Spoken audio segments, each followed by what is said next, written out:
आज देखो आज आमर आरसीडी नोडाल हाईस्कल ठारे 3 दिन व्यापी जूनियर रेड क्रॉस तालीम शिविर आरंभ होती।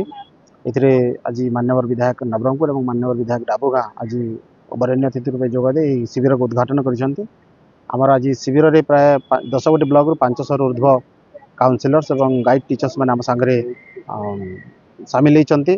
3 दिन व्यापी शिविर में रहीकि विभिन्न प्रकार जो लाइफ स्किल्स अच्छी से लाइफ स्किल विषय पिला पढ़ा तालीम दि जाव।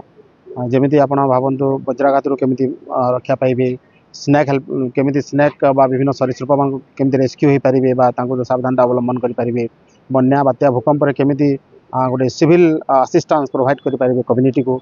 ये विभिन्न प्रकार लाइफ ट्रिक जो हैक्स गुड़ाक अच्छे से विषय शिक्षा दान दिज्व तालीम दि जाव।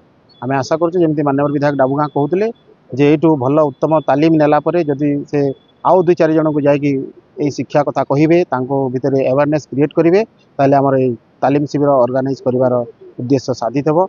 आम आशा करूँ पे समस्ते श्रृंखलार सहित आम सागर सामिल हे और कम्युनिटी को गोटे भल बार्ता देवे जे जहाँ हेनरी डुनान्ट भाषा सेवा ही धर्म एवं ब्लड डोनेशन कैंप गोटे आम आयोजन करूँ 10 तारिख दिन से दिन गोटे पाखापाखि 100 ऊर्ध्व टीचर आम सागर बर्तमान सुधा रजिस्ट्रेशन कर सारे।